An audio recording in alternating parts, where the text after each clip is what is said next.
கடைசியாக போன நம்ம மாதத்தில் நம்ம பார்த்தோம், யார் கர்த்தருடைய பர்வதத்திலே ஏறுவான், யார் உன்னதமானவருடைய தேவனோடு கூட வாசம் பண்ணுவான் என்று நம்ம பார்த்த பொழுது, விசாரம் உள்ளவன் நீர்விசாரம் இல்லாதவன் என்பதை குறித்து பார்த்தோம்.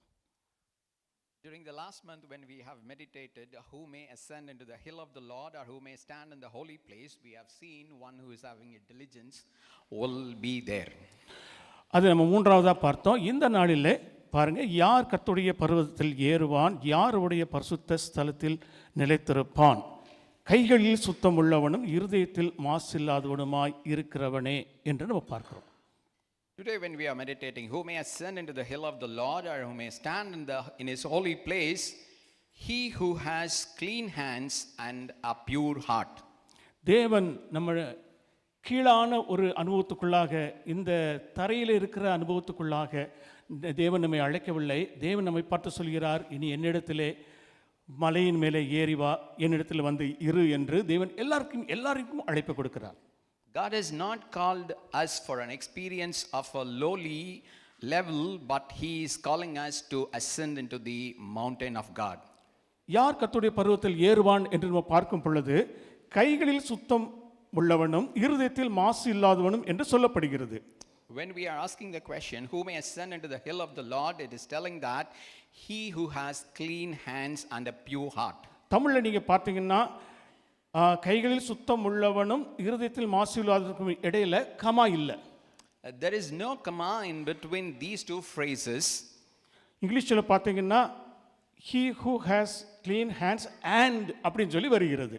In English it comes like this, he who has clean hands and a pure heart. அப்படி என்றால் இந்த ஒரு இரண்டு பதங்களும் ஒரே ஒரு காரியத்தை தான் குறிக்கின்றது.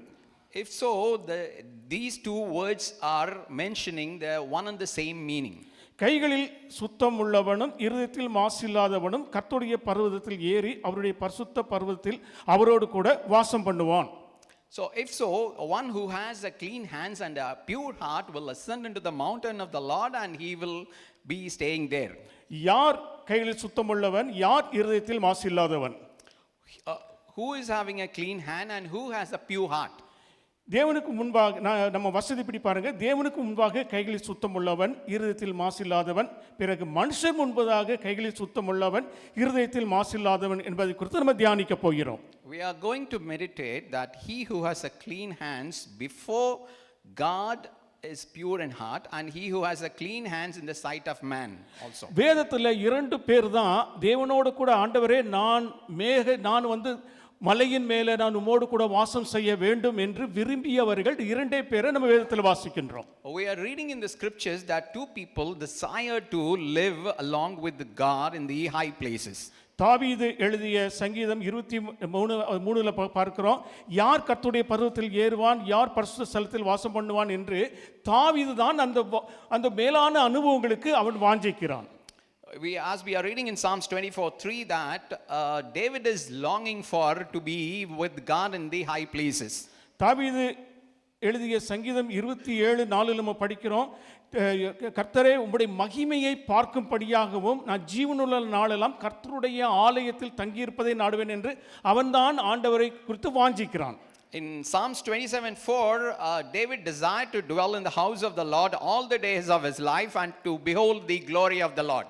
இரண்டாவது மோசேயை நம்ம பார்க்கும் பொழுது, ஆண்டவரே உம்முடைய மகிமையை எனக்கு காண்பியும் என்று அந்த மோசே வாஞ்சித்த பொழுது கடவுள் அவனோடு கூட சொல்கிறார். கர்த்தர் சொல்கிறார், பாருங்க, இதோ என்னண்டையில் ஒரு இடம் உண்டு, நீ மலையின் மேல் என்னண்டையில் ஏறி வந்து நீ அங்கே கன்மலையின் நில்லு, அப்பொழுது என் மகிமை கடந்து போகும், நான் உன்னை என் கண்மலையின் வெடிப்பிலே வைத்து நான் கடந்து போகும் மட்டும் உன்னை என் கரத்தினால் மூடுவேன், பின்பு என் கரத்தை எடுப்பேன், அப்பொழுது என் பின்பக்கத்தை காண்பாய் என்று ஆண்டவர் ரொம்ப அருமையாக அவனை மலையின் மேல் ஏறி வருகிற அனுபவத்துக்குள்ளாக அவர் நடத்துகிறார். When Moses was asking God, show me your glory in the place, God answered to him in this way, behold, there is a place nearby me, you shall come up unto me up upon the mountain and stand there upon the rock, and it shall come to pass while my glory passes by, I will put you in the cleft of the rock and cover you with my hand while I pass by, and afterward I will take my hand and then you shall see my back.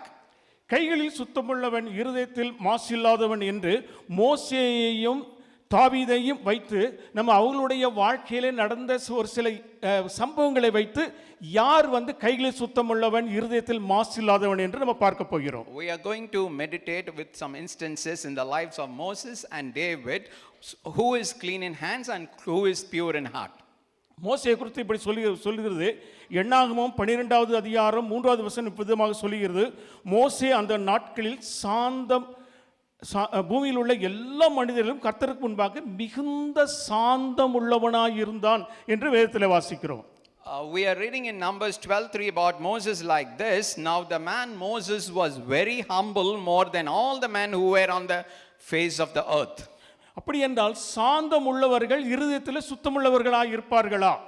If so, can we say that those who have gentle nature in their heart will have a pure heart? இருதயத்தில் மாசு இல்லாதவர்கள் சாந்தமுள்ளவர்களாய் இருப்பதற்கு கற்றுக்கொள்வார்களா? If so, whether those who are pure in heart will learn to be meek in their life? எண்ணாகமம் 12வது அதிகாரம் 8வது வசனத்தில் மோசே குறித்து தேவன் இப்படி சொல்கிறார், மோசே தேவனுடைய சாயலை காண்கின்றான், அவன் என்னுடைய சாயலை காண்கிறான், என்னை தரிசிக்கிறான் என்று தேவன் சொல்கிறார். In Numbers 12:8, God says about Moses that he sees the form of Lord face to face. மத்தேயு 5வது அதிகாரம் 8வது வசனத்தில் இப்படி நம்ம வாசிக்கிறோம், இருதயத்தில் சுத்தமுள்ளவர்கள் பாக்கியவான்கள், அவர்கள் தேவனை தரிசிப்பார்கள். In Matthew 5:8 we are seeing, blessed are the pure in heart, for they will see the Lord. இருதயத்திலே மாசு இல்லாதவர்கள் தேவனை தரிசிப்பார்கள். இவன் தேவனை தரிசிக்கிறான், இவன் சாந்தமுள்ளவனாக இருக்கிறான் என்றால் இருதயத்திலே மாசு இல்லாதவர்கள் சாந்தமுள்ளவர்களாக இருப்பார்கள் என்று நம்ம எடுத்துக்கொள்ளலாம். When we are seeing blessed are the pure in heart, and when God says he sees the form of the Lord, we can conclude that those who are pure in heart will be meek in their life. மோசேயினுடைய வாழ்க்கையை 3 பகுதிகளாக நம்ம பிரிக்கலாம். We can divide the life of Moses into 3 stages. முதல் 40 வருடங்கள் அவன் விருப்பப்படி இருந்த வாழ்க்கை. The first 40 years were the life that he lived according to his desires. இரண்டாவது 40 வருடங்கள் தேவனுடைய விருப்பத்தின்படி அவனுக்கு ட்ரெய்னிங், அதாவது அவனுக்கு பயிற்சி கொடுக்கப்பட்ட வாழ்க்கை. Second 40 years is a life of training according to God's will. இறுதி 40 வருடங்கள் தேவன் அவனை கையில் எடுத்து பயன்படுத்திய 40 வருடங்கள். The last 40 years of his life was the one used by God. நம்ம இப்பொழுது தியானிக்க போகிறது இந்த நடுவான பகுதியில் உள்ள இந்த 40 வருடங்களை நம்ம தியானிக்க போகிறோம். We are going to meditate the middle 40 years of his life. யாத்திராகமம் 3வது அதிகாரம் 1வது வசனம் இப்படி சொல்லுகிறது, மோசே மீதியான் தேசத்து ஆசாரியாக இருந்த தன் மாமனாகிய எத்ரோவின் ஆடுகளை மேய்த்து வந்தான். எகிப்தினுடைய சகல கலைகளிலும் சாஸ்திரங்களிலும் போதிக்கப்பட்டு தேறினவனான இவன் ஆடு மேய்ப்பனானான், மேய்த்து வந்தான். அப்படி என்றால் the very lowest demotion. In Exodus 3:1 we are reading Moses was tending the sheep of his father-in-law Jethro, the priest of Midian. The one who was educated and skilled in the arts and sciences of Egypt became a shepherd. சகல கலைகளிலும் போதிக்கப்பட்ட அவன் தேவன் அவனை என்ன செய்கிறார், ஒரு ஆடு மேய்க்கிறவனாக மாற்றுகிறார். He was the one who was educated in all the arts and science of Egypt, but God had made him a shepherd. அவன் பின்புறத்திலே தேவ பர்வதம் மட்டும் தன்னுடைய ஆடுகளை ஓட்டி வந்து ஓரேப் என்னும் பர்வதம் மட்டும் அவன் வருகின்றான். He drove his sheep back on the wilderness and came to the mountain of God, Horeb. தேவன் அவனுக்கென்று வைத்திருந்த இந்த 40 வருடங்கள் நடுவிலே அவன் இருதயம் இன்னும் மாசு படிந்திருந்ததால், அவன் இருதயம் இன்னும் சரியாக்கப்படாததால், நீ என்னிடத்திலே மேலே ஏறி வா என்கிற அழைப்பு அந்த நேரத்திலே அவனுக்கு இல்லை. In the midst of the 40 years that God has set for him, since his heart was not yet as mature as God expected, he did not had a call to ascend to him. இருதயத்திலே மாசு இல்லாதவன் தான் மேலே பர்வதத்திலே ஏறி தேவனோடு கூட வாசம் பண்ணுகிற ஒரு அருமையான ஒரு சான்ஸை அவன் பெறுகிறான். The one who is pure in their hearts will ascend to the high places where God is dwelling. இந்த மோசேக்கு தன்னுடைய இருதயம் இன்னும் அவனுக்கு மாசு படிந்திருந்ததால் அந்த 40 வருடங்களுக்குள்ளாக என் மலையின் மேலே ஏறி வா என்ற அழைப்பு இல்லை.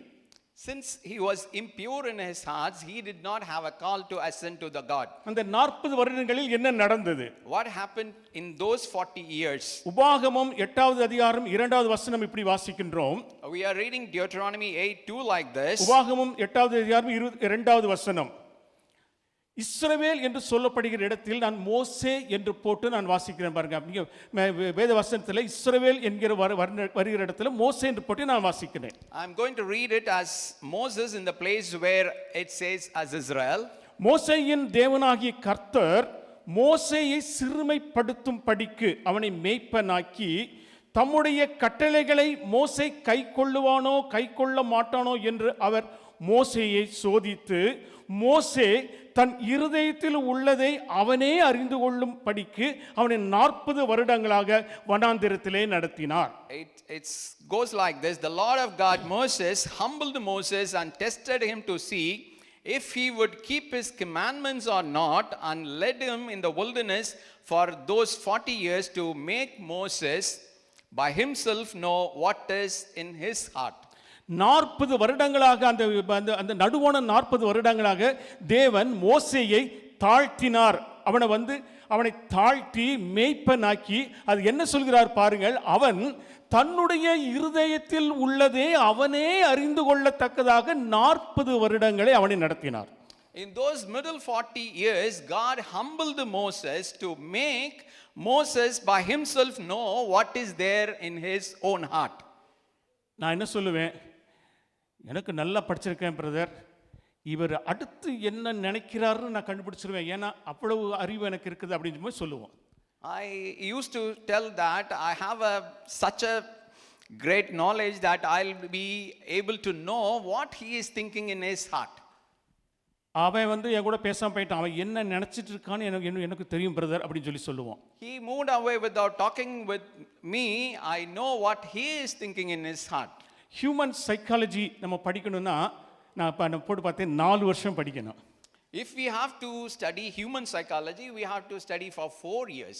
Bachelors human psychology bachelors degree படிக்கிறதுக்கு ஃபுல் டைம் 4 வருஷங்கள் படித்தா தான் ஹியூமன் சைக்காலஜியை நம்ம விளங்கிக் கொள்ள முடியும். In order to complete a human psychology bachelor's degree, we have to have 4 complete years. Human psychology முடிச்சவங்க பார்த்தீங்கன்னா பெரிய கம்பெனியில் அவங்க இந்த ஜனங்களோடு இருக்கிற அந்த ஒரு பர்சனல் டிபார்ட்மெண்ட் சொல்லுவாங்க, அந்த டிபார்ட்மெண்ட்டில் அவங்க பேர் சீஃபாக இருப்பாங்க. So those who have completed the human psychology will be the chief in the personal department in the organization. அவங்க என்ன செய்வாங்க தெரியுமா, டாக்டர்ஸ் இன்ஜினியர்ஸை கூட அப்பாயிண்ட் பண்ற அளவுக்கு அவர்களை இன்டர்வியூ பண்ணுவாங்க. They are very much skilled to appoint even doctors and engineers in an organization. ஏன்னா டாக்டர்ஸ் இன்ஜினியர்ஸ் அடுத்து இருக்க போற வருடங்கள் அவர்கள் என்ன நினைப்பார்கள், இந்த கம்பெனிக்கு அவங்க லாபகரமாக இருப்பார்கள் என்று சொல்லி அவர்களை ஸ்டடி பண்ணி விடுவார்கள். They will study each and every person they are coming to the organization, whether they will be profitable to the organization or not in future. அப்படி என்றால் ஹியூமன் சைக்காலஜி மனிதர்கள் எப்படி நினைக்கும் பொழுது எப்படி இருக்கிறார்கள் என்று அவர்களை குறித்து ஸ்டடி பண்ணுவதுதான் psychology. So psychology is nothing but studying their mind, how the man will be. ஆனால் அதே சைக்காலஜி படிச்ச மனிதன் அவனுடைய இருதயத்தில் இருக்கிறதை அவன் அறிந்து கொண்டானா? So if a person who has studied psychology, whether they have understood what is there in their own heart.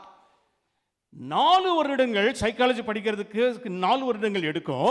To study psychology it will take 4 complete years. Self சைக்காலஜியை படிக்கிறதுக்கு 40 வருடங்கள் சென்றது. But to study the self psychology it took 40 years for Moses. மோசே பாருங்க, அவனுடைய இருதயத்தில் உள்ளதை அவன் அறிந்து கொள்ள தக்க வண்ணமாய 40 வருடங்கள் தேவன் அவனை நடத்தினார். To make Moses by himself to know what is there in his own heart, God led him for 40 years. Brother 40 வருடங்கள் தேவன் எடுக்கிறாரு எதுக்குன்னு சொல்லி கேட்கலாம். You may be asking why God took 40 years for that. நம்ம தான் ஆண்டவர் சொன்னா நம்ம ஒத்துக்கொள்ள மாட்டோமே. We never accepted when God says something. யோனா கிட்ட ஆண்டவர் சொன்னாரு, நீ கோபமா இருப்பது நல்லதோ அப்படின்னு சொல்லி கேட்டாரு. God asked Jonah whether it is to be anger is good. நான் கோபமாவே இல்லை அப்படின்னு சொல்லி சொன்னா. He said, I am not anger at all.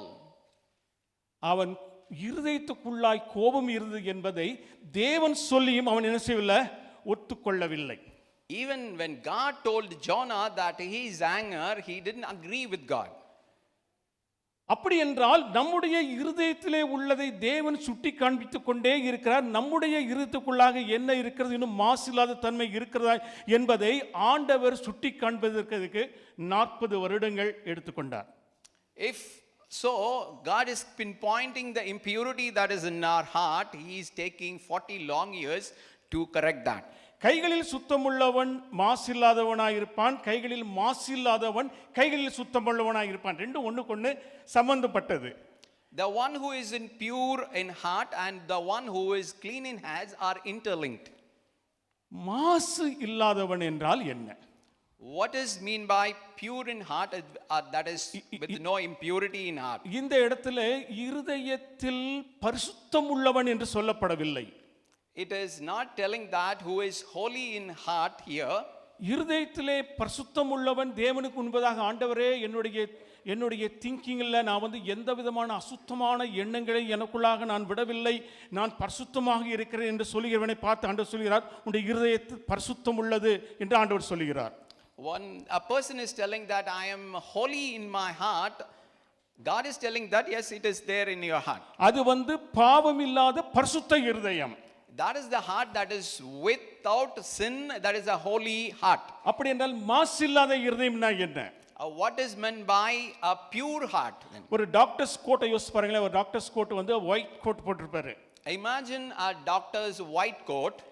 நீ ஏற்கனவே சொல்லியிருக்கேன், அவர் நல்ல ஒயிட் கோட் போட்டிருப்பாரு, அதுல ஒரு சின்ன தூசி இருந்துச்சுன்னா காமிச்சு கொடுத்துரும். If there is a small dirt in his coat, it will be magnified. கேரேஜ்ல வேலை செய்யற ஒருவனுடைய வஸ்திரம் பார்த்தீங்கன்னா அழுக்கா இருக்கும். If the tunic of or a coverall of a mechanic in the workshop will be dirty. அவனை பார்த்து எப்பா ஒரு கடையில் ஒரு சின்ன தூசி ஊட்டியிருக்கேன் அவங்ககிட்ட போய் சொல்ல முடியுமா? Can you tell that there is a dot or a spot in your cloth? பரிசுத்தமுள்ள இருதயத்திற்கு மேலாக தேவன் என்ன சொல்கிறார், நம்முடைய இருதயம் மாசில்லாமல் இருந்தால்தான் நம்ம தேவனோடு கூட மேலே ஏறி தேவனோடு கூட வாசம் செய்ய முடியும். Only then, if your heart is pure more than the holiness that is in your heart, you will be able to ascend to God and live there. இதெல்லாம் நம்ம ஒரு எக்ஸாம்பிள் இல்லாம நம்மளால என்ன செய்ய முடியாது, நம்ம இதை சரியாக விளங்கி கொள்ள முடியாது. We will not be able to understand it properly without some examples. இப்ப நான் ஒரு வார்த்தை நான் வாசிக்கிறேன், நீங்க கருத்தா கவனித்தால் உங்களுக்கு புரியும். I am going to read the scripture. If you carefully listen only, you will be able to understand. தேவனுடைய வழிகளை அறிந்து இருதயத்தில் செயல்படுவது இருதயத்தில் சுத்தமுள்ளவன். Knowing God's ways and acting in the heart is clean in heart. தேவனுடைய வழிகளை அறிந்து இருதயத்தில் செயல்படுவது இருதயத்தில் சுத்தமுள்ளவன். Knowing God's ways and acting in the heart is clean in heart. அதே நேரத்தில் தேவனுடைய வழிகளில் சிறந்ததை அறிந்து அதன்படி செயல்படுபவன் இருதயத்தில் மாசில்லாதவன். At the same time, he who knows the best in God's ways and acts accordingly in his heart is the one who is free from impurity or pure in heart. தேவனுடைய வழிகளை அறிந்து நான் வெளியரங்கமாய் செயல்படுவது கைகளில் நேரிடுவதை செய்வது. Knowing God's ways and acting outwardly is doing what comes to hand. அதே நேரத்தில் தேவனுடைய வழிகளில் சிறந்ததை நான் அறிந்து அதன்படி வெளியரங்கமாய் செயல்படுவது என் கைகளில் சுத்தமுள்ளவன் என்று நான் சொல்லுகிறேன். At the same time, when we know the best of God's way and acting accordingly outwardly, I am telling he is clean in his hand. நல்லது, That is good. சிறந்தது, There is better, மிக சிறந்தது. and there is best. தேவனுடைய வழிகளில் நல்லது உண்டு, There is good in working for God. தேவனுடைய வழிகளில் சிறந்தது உண்டு. There is better in working for God. தேவனுடைய வழிகளில் மிக சிறந்தது உண்டு. There is a best in God's ways. நீங்கள் தேவனுடைய வழிகளில் நல்லது செய்து கொண்டு இருப்பீர்கள் என்றால் நீங்கள் வந்து இப்படி அப்படி இருந்துகிட்டு நீங்க கீழேயே வாசம் செய்கிறவர்களாய் இருப்பீர்கள். If you are doing what is good in the sight of Lord, you will be at a lowly position. அதே நேரத்தில் தேவனுடைய வழிகளில் மிக சிறந்தது எது என்று நீங்கள் அறிந்து அதன்படி செயல்படுவீர்கள் என்றால் உங்களுடைய இருதயம் மாசில்லாத இருதயமாக இருக்கும். If you are doing what is the best in God's ways, your heart will be pure. நம்ம முதலாவது நம்ம எடுக்க போறது வந்து தாவீதை குறித்து நம்ம செய்ய போறோம், நம்ம பார்க்க போகிறோம். First we are going to meditate about David. தாவீது எப்படி தன்னுடைய இருதயத்தில் சுத்தமுள்ளவனாய் இருந்தான், அதை விட யோசேப்பு தன்னுடைய இருதயத்தில் எப்படி மாசில்லாதவனாய் இருந்தான் என்று நம்ம பார்க்க போகிறோம். We are going to see how David was clean in his heart, and more than that, how Joseph was pure in his heart. 2 Samuel 16வது அதிகாரம் 7வது வசனத்தில் இப்படி வாசிக்கிறோம். அப்சலோம் தாவீதுக்கு பயந்து ஓடுகையில் சீமேயி என்பவன் தாவீதை சபித்தான். In 2 Samuel 16:7, when David was running away from Absalom, Shimei was cursing him. அப்படி என்றால் தேவனையும் ராஜாவையும் தூஷிக்கிறவன் கொல்லப்பட வேண்டும், அது தேவனே சொல்லி இருக்கிறார். So if so, a person who is cursing a king or God has to be killed immediately. தேவனையும் தூஷிக்க கூடாது, ராஜாவையும் தூஷிக்க கூடாது. Nobody should curse God or nobody should curse king. அப்படி என்றால் அந்த சட்டத்தின்படி சீமேயு அந்த இடத்திலே கொல்லப்பட வேண்டும். According to that law, Shimei has to be killed at that place. மறுபடியுமாக ராஜா திரும்பி வரும் பொழுது 2 சாமுவேல் 19வது அதிகாரம் 23வது வசனத்தில் கேட்கிறாங்க, தாவீதுடைய ஊழியக்காரர், இவன் தானே இந்த நாய் தானே உங்களை சபிச்சான், இந்த நேரத்தில் நம்முடைய தலையை வாங்கி போடலாமா என்று கேட்கிறான். In 2 Samuel, when David was coming back, the men of David was asking, this dog only cursed you, can we take his head? அப்ப தாவீது என்ன சொல்றான் பாருங்க, அந்த சீமையை பார்த்து நீ சாவதில்லை என்று ஒரு பெரிய ஒரு வாக்குத்தத்தத்தை அவனுக்கு கொடுக்கிறான். But what David is telling Shimei is, you will not die. This is the promise that is giving to Shimei. இந்த இடத்துல பாருங்க, குட் எது, பெஸ்ட் எது, குட் எது, பெட்டர் எது, பெஸ்ட் எதுன்னு பார்க்க போறோம். We are going to see what is good, what is better, and what is best. சீமேயை கொல்லுவது நல்லது. To kill Shimei is good. ஏனென்றால் அது தாவீதுக்கு பாவம் அல்ல, ஏன்னா அவனை கொன்னாலும் தேவன் அவனை பாவம் செய்தான் என்று எடுக்க மாட்டாரு. Because it is not sin for David to kill him, because God will not consider that to be a sin. ஏனென்றால் அவன் ராஜாவை அவன் சபித்தான். Why? Because he cursed the king. பாருங்க, அட்லீஸ்ட் அவனை நீ கொன்னது குட், நல்லது தாவீதை, ஏனென்றால் அதுக்கப்புறம் தான் மற்றவங்க யாரும் தூஷிக்க மாட்டாங்க, அவன் தலையை வாங்குறது நல்லதுன்னு சொல்லலாம். You can tell that, you can take his head, because then only nobody else will despise you. Better இது தெரியுமா? You know what is the better one? அதாவது நான் தேவனுடைய வழிகளில் வந்து எது வந்து நல்லது, எது வந்து சிறந்தது, எது மிக சிறந்தது என்று உங்களுக்கு சொல்லி வருகிறேன். I am telling that what is the good, better and best in the God's ways. சீமேயை கொல்லுவது நல்லது. To kill Shimei is good. தேவன் அதை அவனுக்கு பாவமாக எடுக்க மாட்டார். God will not consider that as a sin for David. ஆனால் மன்னிப்பது better. But to forgive Shimei is better. அது வந்து நீ சாக மாட்டேன்னு சொல்லிட்டு அவனுக்கு ஒரு வாக்குத்தத்தத்தை கொடுத்து அவனை மன்னிச்சிட்டு விட்டான். He forgave him and gave a promise that you will not die. அது பெட்டர். That is better. எப்படியோ நான் வந்து அவனை நம்ம மன்னிச்சிட்டேன், ஆனாலும் இந்த உள்ளத்தின் ஆழத்துக்குள்ளாக அதை அமுக்கி போட்டு வச்சுக்கிட்டு இருக்கேன். However, I forgave him, but I controlled that in the corner of my heart. எப்பொழுதெல்லாம் அவனை பார்க்குறோம் டக்குன்னு தள்ளதுக்கும் அடி சொன்ன மறுபடியும் உள்ள அமுங்கிடும், அவ்வளோதான். Whenever I am seeing him, it will turn up its head. When I control it, it will go back. என்னமோ நான் மன்னிச்சிட்டேன்ல, அது போதும், அது வந்து கடவுளுக்கு உண்டாக பெட்டர், அவ்வளவுதான். Anyhow, I have forgave him, that is better in the sight of God. தாவீது இது வரைக்கும் வந்துட்டான். David has come up to this place. அவன் சாகும்போது அவனுடைய உள்ளத்தின் ஆழத்தில் இருக்கிற அந்த இதை தன்னுடைய மகன்கிட்ட சொல்லி, சீமேயி வந்து நரமயிர அவன் வந்து ஆர்டினரியா சாகக்கூடாது, அவன் சபிச்சான்னு சொல்லிட்டு போயிடுறான், அவ்வளவுதான். But before David dies, he explains to his son that you should not allow Shimei to die a normal death. தேவனுடைய குட் பெட்டர் வரைக்கும் வந்துட்டான். தேவனுடைய பெட்டர் வரைக்கும் வந்துட்டான், பெஸ்ட்டுக்குன்னு வரல. David has come up to the better of God's ways, but he has not reached the best of God. மாசு இல்லாதவனை வைத்து விருத்துல மாசு இல்லாதவனை தெரியுமா தேவனுடைய பெஸ்ட்டை செய்வதுதான்.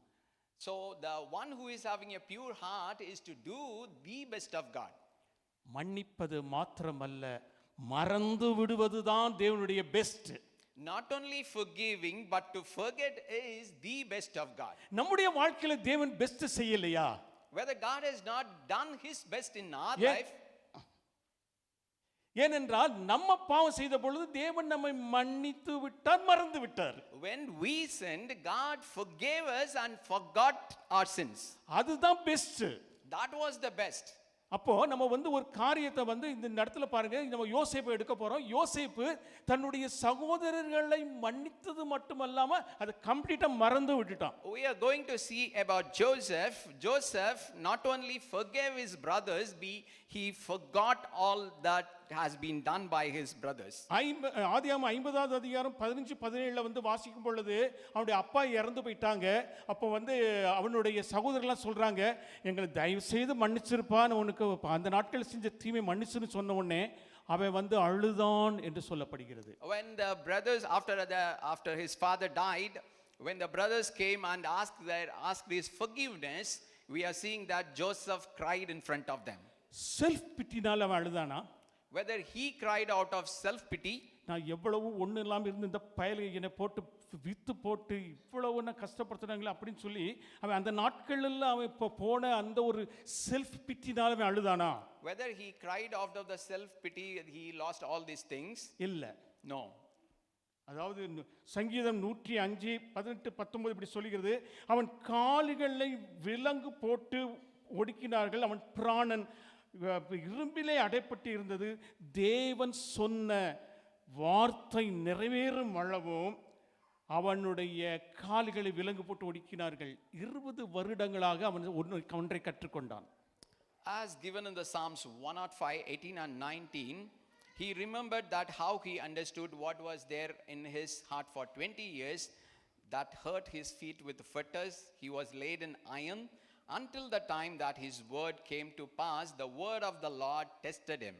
17 வயசுல அவன் விற்கப்பட்டான். அப்போ கோல் சொல்லியவனாகவும் மற்றவர்களை குறித்து போட்டு கொடுக்கிறவனாகவும் அப்படிப்பட்ட ஒரு மனுஷனாக இருந்தான். He was sold to the Egyptians at the age of 17. At that time he was one who complains. இதெல்லாம் அவன் ஆண்டவரிடத்துல கற்றுக்கொண்டு அவன் தன்னுடைய சகோதரர்களை மறுபடியும் பார்க்கும்போது அவனுக்கு 37 வயசு. When he was seeing his brothers again after learning all these things, his age was 37. அவர்களை பார்க்கும் பொழுது அவனுக்கு என்ன இல்லை, அவனுக்கு கோபம் இல்லை. When he was seeing them again, he didn't have any anger in his heart. இந்த 20 வருடங்களாக எந்த ஒரு கடினமான சூழ்நிலையில நான் என் இருதயத்தில் உள்ளதை நான் கற்றுக்கொண்டேன் என்றவன் நினைத்து அவன் அங்கு அழுதான். He was remembering that what are the things that he has learned for this 20 long years. In all those troubles, he was crying before them. அவன் கம்ப்ளீட்டா மன்னித்துட்டு மறந்து விட்டான். அதுதான் the best in the sight of God. He completely forgave and forgot all the things that was done by his brothers. That was the best in the sight of the Lord. அதுதான் இருதயத்திலே மாசில்லாத தன்மை என்று சொல்லப்படுகிறது. That is what the nature of purity in the heart. தாவீதின் கைகளில் சுத்தமுள்ளவன் என்பதற்கு ஒரு சில எக்ஸாம்பிள் நம்ம பார்க்கலாம். Let's see some examples that David was a clean man in his hands. ஏனென்றால் இருதயத்தில் மாசில்லாதவனும் கைகளில் சுத்தமுள்ளவனும் தான் மலையின் மேலே ஏறி தேவனோடு கூட பரிசுத்த பர்வதத்திலே வாசம் பண்ண முடியும். Because one who is pure in heart and clean in hands can gain ascent to their Lord and stay there. 1 Samuel 24வது அதிகாரம் 4வது வசனத்துல நம்ம இப்படி நம்ம வாசிக்கிறோம்.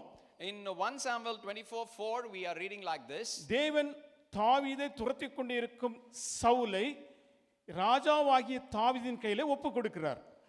God is handing over Saul who is pursuing David in his own hand.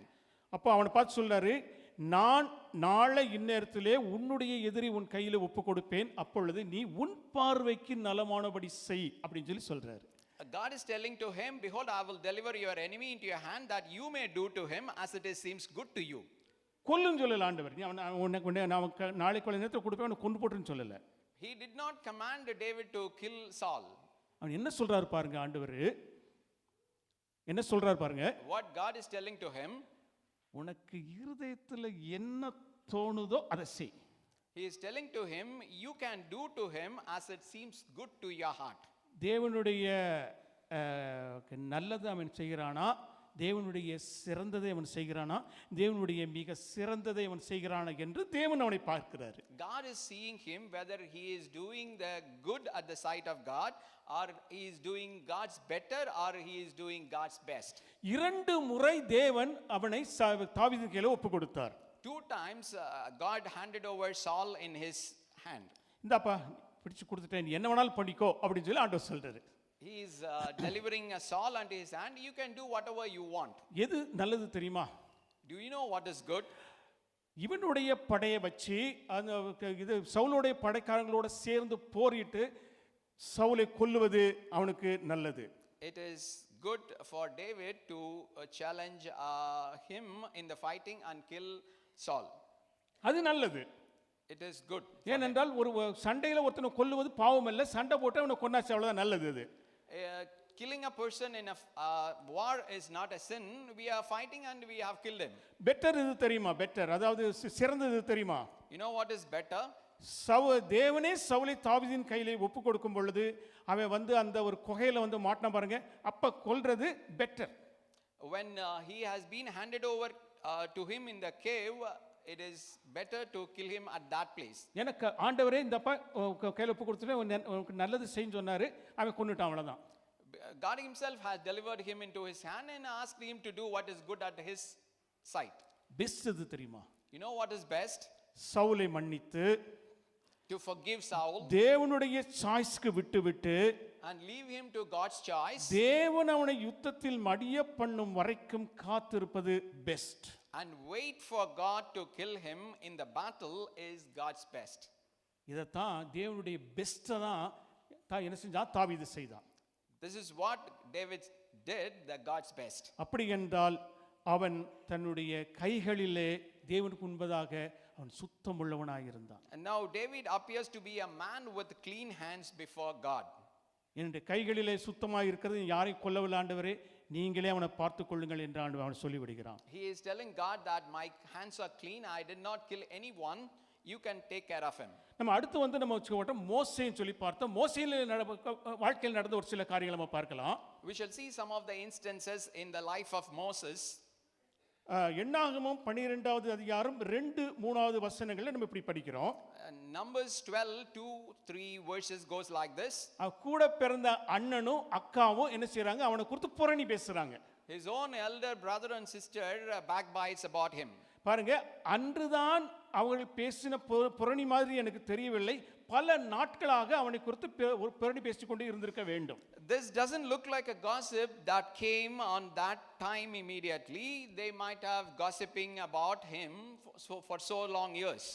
அப்படி என்றால் மோசே அதை குறித்து கேள்விப்பட்டான், இவர்கள் வந்து தங்களுக்குள்ளாக இவனை குறித்து தீமையான காரியங்களை பேசிக்கொள்கிறார்கள் என்று கேள்விப்பட்டான். Moses was hearing about this, that they were talking ill about him. இப்போ இன்றைக்கி வந்து நம்ம பிரதர் வெங்கடன் சொல்கிறார், பொன்ராஜன் சொல்கிறார், பிரதர் நீங்கள் கொஞ்சம் ஜாக்கிரதையாக இருங்க, அவன் உங்களை குறித்து தவறாக ஜனங்களுக்குள்ளே பரவி விட்டுருக்கான்னு சொல்கிறான்னு வச்சுக்கிட்டுங்களேன். Brother Ponraj is telling about that be careful about him, he is slandering about you in many places. உடனே என் மனசுக்குள்ள என்ன தோணும்? Immediately what comes into my mind? இந்த பையன் யார் நம்மளை குறித்து பேசுறதுக்கு? Who is this fellow to talk about me? அப்போ நெக்ஸ்ட் டைம் அவனை பார்க்கும்போது நீங்க வந்து வேறுவிட்ட விதமான கண்ணோட்டத்துல அவனை பாப்பீங்க. Next time when you are seeing you will see him in a different angle. அவன் வந்து சொல்றான், பாஸ்டர் நல்லா இருக்கீங்களா பாஸ்டர் அப்படி சொல்லி சொல்றான். When he comes to me and asks me how are you pastor, உடனே நான் என்ன செய்றேன், நான் முன்னாடிலாம் பார்த்தேன், பிரதர் நல்லா இருக்கீங்களா, நான் நல்லா இருக்கேன், நீங்க எப்படி இருக்கீங்கன்னு சொல்லி முதுகுல தட்டி கொடுப்பேன். Earlier I used to greet him and pat him in the back. Ponraj வந்து அவன் என்ன சொல்றாரு, அவன் வந்து உங்களை குறித்து தவறா பேசுறான்னு சொல்லி கொடுத்துட்டாரு. After listening to Ponraj, அவன் என்கிட்ட வந்து பிரைஸ் தி லார்ட் பாஸ்டர்னு சொல்லி சொல்றான். when he is coming and telling me praise the Lord pastor, yes praise the Lord சொல்லிட்டு நான் திரும்பி போயிடுறேன். I'll be shaking without telling anything and I'll turn away. அவன் நினைக்கிறான், பாஸ்டருக்கு நமக்கு அவர் கை கொடுத்து பிடிக்கலையோன்னு அவர் நினைக்க ஆரம்பிப்பான். So he will be thinking why pastor is different today. அப்படி என்றால் பொன்ராஜ் சொன்னது உண்மையா அவன் செய்தது உண்மையா எனக்குள்ள என்ன ஒரு குழப்பம் இருக்கும். I have a confusion that whether what Ponraj told is truth or the other person told is truth. இந்த இடத்துல பாருங்க, உன்னுடைய சொந்த அண்ணன் அக்கா உங்களை குறித்து புரணி பேசன சொன்னோன்னே இவன் பண்ணது என்னன்னு பாருங்க. Here let's see when his own brother and sister gossiped about him, what he is doing here. உடனே வந்து எது வந்து நல்லது ஆண்டவர் கண்களுக்கு முன்பாக என்ன நல்லதுன்னா, நேரா அவங்க அப்பா அண்ணன் அக்காட்ட போய் அவங்ககிட்ட பயங்கரமாக சண்டை போட்டு, என்னுடைய ஒய்ஃப் ஒன்று நீங்கள் பேசுகிற மாதிரி ஒன்றும் இல்லை, அவள் நல்லவா தான், எதுக்கு நீங்கள் என்னுடைய மனைவி குறித்து பேசுகிறீங்கன்னா அவர்கிட்ட போய் சண்டை போட்டு நான் நல்லவன் அவளும் நல்லவள் என்று நிரூபிப்பது தேவனுக்கு முன்பதாக நல்லது. So it might be good at God's side that to go and fought with them and proved his truthfulness. பெற்றது தெரியுமா, தேவனே என்னை குறித்து அவர்கள் இப்படி பேசுகிறார்கள், நீங்க எதையாவது அவங்களுக்கு செஞ்சு அவருடைய வாயை அடைத்து போடுங்கன்னு சொல்லி ஆண்டவர் தான் ஜெபிப்பது வந்து சிறந்தது. You know what is better? God, if they are talking about me like this, please do something to prove that I am not like that. This is better. Best எது தெரியுமா? You know what is best? காதே கேட்காத மாதிரி எப்பொழுதும் போல அந்த பிரதர்கிட்ட price Lord brother சொல்லி தோளை தட்டி கொடுக்குற பாருங்க, that is best. Did not mind like a deaf person and acted as usual without knowing what I have heard earlier. பாருங்க, மோசே அப்படிதான் இருந்தான். அவன் வந்து காதே கேளாதவன் போல அவங்க என்னவும் பேசிட்டு போறாங்க, எனக்கு என்ன, என்னுடைய அண்ணன் என்னுடைய அக்கா அவ்வளவுதான் சொல்லிட்டு அவன் அதை வந்து ரொம்ப லைட்டா எடுத்துக்கிட்டான், அவ்வளவுதான். Moses was behaving like that. He was behaved like a deaf person without knowing all that he behaved as usual. பாருங்க, யார் உம்முடைய கூடாரத்தில் தங்குவான், யார் உம்முடைய பரிசுத்த பர்வதத்தில் வாசம் பண்ணுவான்? Who may abide in your tabernacle, who may dwell in your holy hill? அது கீழே வருது பாருங்க, தன் நாவினால் புறங்கூறாத மனிதனும் தன் அயலானை குறித்து சொல்லப்படும் புரணியையும் நிந்தையும் சீரியஸாக எடுத்துக்கொள்ளாமலும் தன்னை குறித்து பேசப்படுகிற புரணியையும் சீரியஸாக எடுத்துக்கொள்ளாதவனே பரிசுத்த பர்வதத்திலே தேவனோடு கூட வாசம் பண்ணுவான். It comes in the below verses itself. He who does not backbite with his tongue, nor does evil to his neighbors, nor does he take up a reproach against his friend or a reproach against him. நானும் மற்றவர்களுக்கு புரணி பேசுவதில்லை, மற்றவர்கள் வந்து மற்றவனை குறித்து புரணி நானும் சீரியஸா எடுக்கிறது இல்லை, என்ன குறித்து புரணி பேசலாம் சீரியஸா எடுக்கிறது இல்லை. I am not taking the reproach about others seriously and also not taking seriously about the reproach about me as well. இன்னைக்கு நான் வந்து பொன்ராஜ் வந்து பிரதர் அந்த பிரதர் குறித்து தெரியுமா அப்படின்னா அவர் சீரியஸாவே எடுத்துக்கிட மாட்டாரு. When I am telling Ponraj about the other person, whether you know about him, he will not take it seriously. உங்களை குறித்து அப்படி பேசுறாங்க சொன்னா கூட அதையும் நான் சீரியஸா எடுக்கிறது இல்லை. If he is telling that you are talking about ill about you also, I will not be taking serious about it. நானும் புரணி பேசுறது இல்லை. I am also not taking ill about others. மற்றவர்கள் என்கிட்ட வந்து புரணி பேசினாலும் அதே நான் வந்து என்ன இருக்கல என் காதுலயே வாங்கிக்கிறது இல்லை. I am not taking serious about the reproach about the other person who is coming and talking to me. Pastor உங்களை குறித்து தான் பேசுறாங்கன்னு சொன்னா கூட அதையும் நான் சீரியஸா எடுக்கிறது இல்லை. When somebody is telling that he ill about me myself also, I am not taking it seriously. இதுதான் தேவனுக்கு முன்பாக பெஸ்ட் செய்கிறது. This is the best before God. இப்படிப்பட்டவர்கள் தான் அவர்கள் இருதயத்திலே சுத்தம் உள்ளவர்களாய் மோசேயை போல தேவனோடு கூட உன்னதத்தில் அவர்கள் வாசம் பண்ணுவார்கள். Such a kind of person with pure heart will be like Moses, will be climbing up to the mountain of God and dwell there. இருதயத்துல ஏன் நம்ம வந்து மற்றவர்களை குறித்து புரணி பேசுறோம் தெரியுமா? Why we are gossiping in our heart about others? ஏதோ அந்த ஒரு மனிதர் மேல எனக்கு ஏதோ ஒரு கோபம், உள்கோபம், அவ்வளவுதான். I may be having an anger internally in my heart about that person. யாரோ ஒருத்தர் என்னமோ செஞ்சிட்டாங்க, ஆனால் அவர்கள் செய்ததை வைத்துக்கொண்டு எனக்குள்ளாய் உள்ளத்தின் ஆழத்துக்குள்ளாய் எனக்குள்ளாய் கோபத்தை சுமந்து திரிவது, அவ்வளவுதான். It is carrying an internal anger inside of my heart about that person. இன்னைக்கு வந்து அவர் பிரைஸ்லாம் சொன்னார்னா அப்படி சொல்லிட்டு நான் போயிருவேன், அவ்வளவுதான். If that person comes and say a praise the Lord, I will simply nod my head and I go away. அப்படி என்றால் உங்கள் உள்ளத்தின் ஆழத்துக்குள்ளாய் உள் கோபம் இருக்கிறது. If so, there is an internal anger that is inside of your heart. வெளியே வெடிச்சு சிதறுவது வந்து அது வந்து வெளி கோபம். The outburst anger is coming out and exploding out. வெளிக்கோபத்தை நம்ம வந்து காண்பிக்கிறது ரொம்ப நல்லது. ஏனென்றால் வெளிக்கோபத்தை பட்டு முடிச்சதுக்கு அப்புறம் நம்ம சாந்தமாயிருவோம். It is good to show our anger outside, because after expressing you will become calm. Outburst ஆங்கர்னு சொல்லுவாங்கல்ல, வெடித்து சிதறுகிற அந்த ஒரு கோபம் நல்லது. The outburst anger is good. ஏனென்றால் ஒரு 2 நிமிஷம் 3 நிமிஷம் கத்துவோம், அதுக்கப்புறம் normal ஆயிருவோம். We will shout for 2-3 minutes and will become normal. ஆனால் உள்கோபம் இருக்குது பாருங்க, அது very very danger. But the internal anger is very very danger. அந்த உள்கோபத்தை ஆண்டவர் நீ வந்து உன்னிடம் உள்கோபம் இருக்கிறது என்று சொன்னாலும் ஒத்துக்கொள்ள மாட்டோம். If God himself is coming and telling that you have an internal anger, we will not accept it. ஏனென்றால் யோனாவிடத்தில் ஆண்டவர் சொல்கிறார், நீ கோபமாய் இருக்கிறாயோ. To Jonah, God is telling that, are you anger inside of you? அவனை படைத்த அவனுடைய சைக்காலஜியில் அறிந்த தேவன் சொல்கிறார், நீ கோபமாய் இருக்கிறாய். The God who created him, who knew the psychology about him, is telling that you are at anger. அவன் என்ன சொல்றான், நான் கோபமாகவே இல்லை. But he responds that I am not at anger at all. இரண்டாவது முறை சொல்கிறார், நீ வந்து அந்த ஆமணக்கு செடியின் மேல் கோபமாய் இருக்கிறது நல்லதோ. The second time the God is asking whether you are to be anger at that tree. என்ன சொல்றான் பாருங்க, என்னுடைய வாழ்நாள் முழுவதும் நான் கோபமாய் இருப்பது நல்லது. It is good that I be at anger all through my life. என்னுடைய இருதயத்துக்குள்ளாய் நான் கோபத்தை சுமந்து திரிவது நல்லது. He is responding that it is good that I carry the internal anger all through my life. நீங்கள் உங்களுடைய கோபத்தை நீங்கள் இருதயத்திலே சுமந்து திரிவீர்கள் என்றால் நல்லது. நீங்கள் வந்து எங்க தான் இருப்பீங்க, நீங்க அந்த பர்வத்தின் அடியிலே தான் இருப்பீங்க. If you are telling that it is good to carry the internal anger all through your life, you will be at the foothills of that mountain. அது உங்களுக்கு நல்லது. அது வந்து தேவனுக்கு முன்பாக நல்லது கிடையாது. தேவனுக்கு முன்பதாக அது சிறந்தது கிடையாது. தேவனுக்கு முன்பாக மிக சிறந்தது கிடையாது. You may be thinking that is good for you, but at the sight of the Lord it is not good. It is not the best. அப்படி என்றால் இருதயத்திலே சுத்தம் உள்ளவன், இப்ப இருதயத்திலே மாசில்லாதவன், கைகளிலே சுத்தம் உள்ளவன், தேவனுடைய காரியங்களிலே எது பெஸ்ட் என்று அறிந்து அதன்படி செயல்படுவதுதான். So a person with clean hands and pure heart will be knowing what is the best in God's ways. நம்முடைய நடைமுறையிலே நான் எப்படி தேவனுடைய பெஸ்டை நான் அறிந்து கொள்வது? In our practical life, how we can know the best of God? பாருங்க, இயேசு கிறிஸ்துவே சொல்றாரு பாருங்க. Jesus himself is telling this. மத்தேயு 5வது அதிகாரம் 41வது வசனம். Matthew 5:41. அதுல என்ன சொல்றாரு, ஒருவன் உன்னை 1 மைல் தூரம் வர பலவந்தம் பண்ணினால் அவனோடு கூட நீ 2 மைல் தூரம் போ. Whoever compels you to go 1 mile, go with him too. ஒருவன் உன்னை 1 மைல் தூரம் வர பலவந்தம் பண்ணினால் நீ அவனோடு கூட 2 மைல் தூரம் போ. If one compels you to go 1 mile, go with him too. தேவனுடைய பார்வையில் எது வந்து நல்லது தெரியுமா?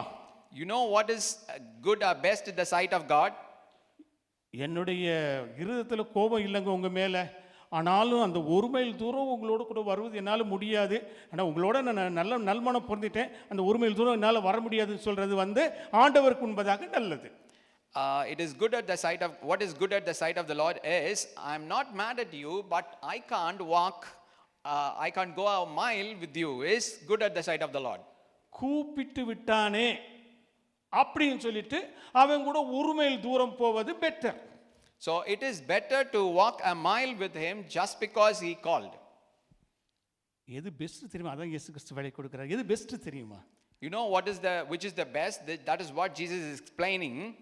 ஒன்றும் மனதில் வைத்துக் கொள்ளாமல் அவன் எதிர்பார்த்ததை விட அவன் 1 மைல் தூரம் அழைத்தால் அவனோடு கூட 2 மைல் தூரம் போய் அவனுக்கு உதவி செய்வது best. The best is to help him twice as much as he expected without keeping anything in mind. அதைத்தான் இயேசு கிறிஸ்து சொன்னாரு. தேவனுடைய பார்வையிலே அவருடைய இருதயத்தில் உள்ள பெஸ்ட் தான் இயேசு கிறிஸ்து இங்கே சொல்றாரு. Jesus is explaining the best in the heart of God. அப்படிப்பட்டவர்கள் தான் இருதயத்துக்குள்ளாய் மாசில்லாதவர்களாய் இருப்பார்கள். Those persons will be pure in their heart. நீங்க அவனோடு கூட 2 மைல் தூரம் நீங்க நடக்கணும்னா உங்களுக்கு என்ன வேணுங்கிறத சொல்ல படிக்கிறேன் பாருங்க. If you have to go 2 miles with such people, what you need in your heart? Let's read the scripture. இன்னைக்கு வந்து அவர் 1 மைல் தூரம் அழைக்கிற சமயத்தில் 1 மைல் தூரம் இவரோட போறது பெட்டரு.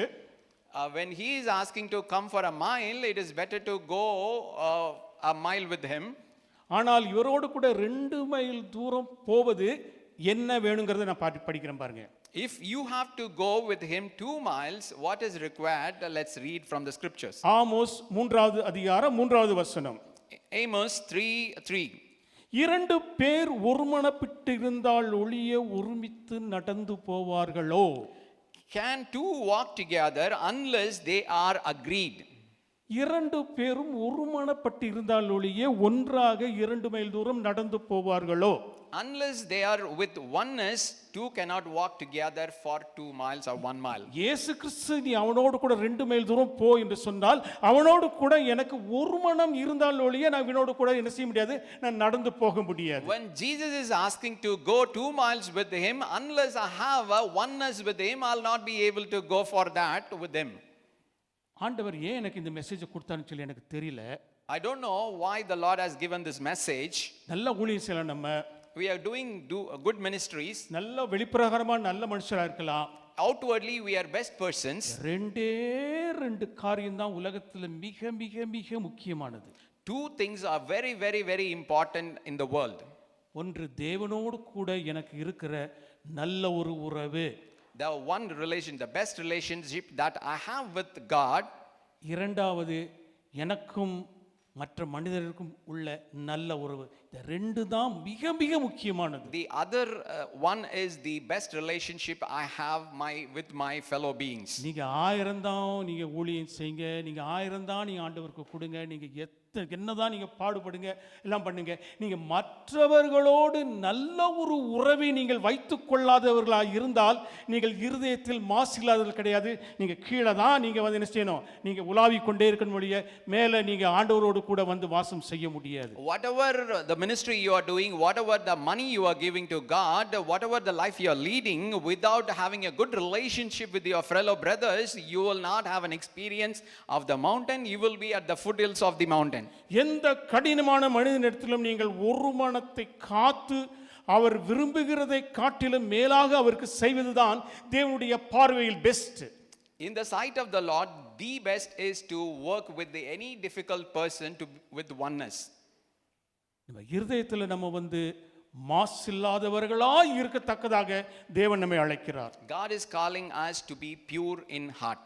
ஒன்று பார்த்து நம்ம சீக்கிரம் முடிச்சிடலாம். நம்முடைய ஆஃபீஸில் வந்து நம்ம வந்து ஒரு சீனியர் ஆஃபீஸராக இருக்கணும்னு வச்சுக்கிடுங்களேன். Let's see one thing and finish quickly. We may be a senior official in our office. அல்லது ஒரு பெரிய சூப்பர்வைசராக இருக்கிறீங்க. Or I may be a supervisor in the office. ஆனால் உங்களுக்கு கீழே வந்து நிறைய ஒர்க்கர்ஸ் ஒர்க் பண்ணுறாங்க. There are many workers working below you. நீங்கள் வந்து ஒரு ஒர்க்கர் நல்ல வேலை செய்யக்கூடியவன். One worker is exceptionally good. எந்த வேலை கேட்டாலும் சீக்கிரம் முடிச்சிருவான். அவன் வந்து அவன் குட் ஒர்க்கர்னு சொல்லி அவன் பேர் வாங்கினவன். Whatever the work you are giving, he will quickly finish it and he gets a name, an excellent worker. ஒரு ப்ரமோஷனுக்கோ ஒரு சேலரி இன்கிரிமெண்ட்டுக்கோ அவன் தகுதி உடையவன். He is an eligible person for a promotion or a salary increment. ஆனால் நீங்கள் தான் அவனை என்ன செய்யணும், அவனை ரெக்கமெண்ட் பண்ணி அவனுடைய ப்ரொமோஷனுக்கோ அவனுடைய சேலரி இன்க்ரிமெண்ட்டுக்கோ நீங்கள் தான் அவனை ப்ரொமோட் பண்ணணும். But you are the one who has to recommend him for a promotion or a salary increment. ஆனால் எப்போ பார்த்தாலும் உங்களை ஏற்று பேசிக்கிட்டு எப்போ பார்த்தாலும் உங்களை கிராஸ் பண்ணிகிட்டே இருக்கணும்னு வச்சுக்கிட்டீங்களா, அவனுடைய குணம் அப்படின்னு வச்சுக்கிட்டுங்களேன். His nature is he is always opposing you. இந்த ப்ரொமோஷன் சேலரி இன்க்ரிமெண்ட் வர்றதுக்கு மேலிடத்துலேருந்து யாரெல்லாம் உங்களுக்கு வந்து இன்க்ரிமெண்ட் கொடுக்கலாம்னு சொல்லி கேட்குற சமயம் நீங்கள் என்ன செய்வீங்க? When the management is asking who you can recommend for a promotion or a salary increment, what you will do? இதுவும் பார்த்தீங்கன்னா நம்ம மற்ற மனுஷனிடத்தில் வைக்கிற ரிலேஷன்ஷிப்பை குறித்து தான் நான் சொல்லிக்கிட்டு இருக்கேன். I am talking about the relationship we are having with our fellow brothers. அவன் ஒர்க்கரு உங்களுக்கு எப்போ பார்த்தாலும் கிராஸ் பண்ணுறான், உங்களை விட்டு ஏற்று பேசுகிறான், ஆனால் நல்ல good worker. He is always opposing you and crosses you, but he is a good and excellent worker. எது நல்லது தெரியுமா? You know what is good? அவனை கண்டுகொள்ளாமலே விட்டுறதான் நல்லது. To ignore him without doing anything is good. அவனை வந்து நீங்கள் வந்து promote பண்ணணும்னு சொல்லலை, ப்ரொமோட் பண்ண வேண்டாம்னு சொல்லலை, அவனை கொடுத்து குட் ரிப்போர்ட்டும் கொடுக்கல, பேட் ரிப்போர்ட் கொடுக்கல, சும்மா அவனை நெக்லெக்ட் பண்ணிடுறீங்க, அவ்வளோதான். Because you didn't give a good report about him or a bad report about him, you are simply ignoring him without giving any report about him to the superiors. அது நல்லது. It is good. சிறந்தது எது தெரியுமா? You know what is better? அவனது குணத்தை மேலிடத்துல சொல்லி அவன் கேரக்டரில் கொஞ்சம் மோசமானவங்க, அவன் வந்து இன்க்ரிமெண்ட்டுக்கு அவன் வந்து தகுதியானவன் தான், பட் அவன் குணம் இது மாதிரி இருக்கனால அடுத்த வருஷம் அவனுடைய குணம் மாறுதான்னு பார்க்கலாம். அது வரைக்கும் நீங்கள் வந்து இன்க்ரிமெண்ட் கொடுக்க வேண்டாம்னு சொல்கிறது better. The second thing is appraising his character to the management and consider an increment or a promotion one year after seeing the change in his character. அவன் கேரக்டர் ஏதாவது கொஞ்சம் சேஞ்ச் வருதான்னு பார்க்கலாம், கொஞ்சம் நிறுத்தி வச்சிருங்க அப்படின்னு சொல்கிறது better. We can see for a change in his character, so we can stop the increment for 1 year. அவன் நன்றாக வேலை செய்கிறான் என்று மனதார அவனுக்கு இன்க்ரிமெண்ட்டுக்கும் அவனுக்கு வந்து ப்ரமோஷனுக்கும் நீங்கள் ரெக்கமெண்ட் பண்ணீங்கன்னா அதுதான் தேவனுக்கு முன்பதாக best. If you are recommending for a promotion or an increment, that is the best before God. ஏனென்றால் தேவனுடைய குணம் என்ன தெரியுமா? You know what is the nature of God? அவர் பிதாவின் குணம் என்னவென்றால் அவர் தீயோர் மேலும் நல்லோர் மேலும் நீதி உள்ளவர்கள் மேலும் அநீதி உள்ளவர்கள் மேலும் மழையை பெய்ய பண்ணுகிறார். His nature is he makes his sun rise on the evil and on the good and sends rain on the just and on the unjust. அதான் நம்ம அந்த நாட்டில் பார்த்தோம், அது Sarkunam. That is what the perfect character. அதுதான் தேவனுடைய best. That was the best of God. இப்பொழுது அவனுக்கு நீங்க வந்து ரெக்கமெண்ட் பண்ண வேண்டியது வந்தால் உங்களுக்கு உங்களுடைய கைகளிலே சுத்தமுள்ளவனாகவும் இருதயத்திலே மாசில்லாதவர்களுமாய் இருக்க வேண்டும் என்றால் அவனை ரெக்கமெண்ட் பண்ணி இவனுக்கு நீங்க வந்து இன்க்ரிமெண்ட் கொடுக்கலாம், இவனை வந்து ப்ரொமோட் பண்ணலாம், இவன் நல்ல மனுஷன் நல்லா ஒர்க் பண்றான்னு சொல்லிட்டு மனதார செய்கிறீங்க பாருங்க, அதுதான் இருதயத்தில் மாசில்லாதவர்கள் கைகளிலே சுத்தம் உள்ளவர். If you are recommending for a promotion or the salary increment wholeheartedly, that is the meaning of that you are with clean hands and pure heart. யார் தேவனுடைய பர்வதத்திலே ஏறுவான்? யார் கர்த்தருடைய பர்வதத்திலே வாசம் பண்ணுவான்? இருதயத்தில் மாசில்லாதவனும் கைகளில் சுத்தம் உள்ளவனும் தான் தேவனுடைய பர்வதத்தின் மேலே ஏறி அவரோடு கூட வாசம் பண்ணுவான். மற்ற இருதயத்திலே மாசு உள்ளவர்கள் கைகளிலே சுத்தம் இல்லாதவர்கள் எல்லாம் கீழாக மலையின் அடிவாரத்தில் சண்டை போட்டுக்கிட்டு முறுமுறுத்துக்கிட்டு ஆண்டவருக்கு விரோதமாக பேசிக்கிட்டு அப்படிதான் உங்களுடைய வாழ்க்கை போய்கொண்டே இருக்கும். Who may ascend into the hill of the Lord, who may stand in the holy place? He who has clean hands and a pure heart. All other persons who are not having a clean and pure heart will be at the foothill of the mountain, and their life will be like that throughout their life. ஒன்னே ஒன்று நான் சொல்ல விரும்புகிறேன். தேவன் யாரை பார்த்தா மோசையை பார்த்தாரு. மோசை ஒன்றும் அவர்கிட்ட கம்ப்ளைண்ட் பண்ணலை. ஆனால் அந்த 2 பேருக்கும் மிரியாமுக்கு தேவன் தண்டனை கொடுத்தார். God has seen Moses, but God has given the punishment for the other 2 persons who complained about Moses. இன்னைக்கு மற்றவர்களை குறித்து நம்ம புரணி பேசுகிறோமா? மற்றவர்களை குறித்து நம்ம தீது பேசுகிறோமா?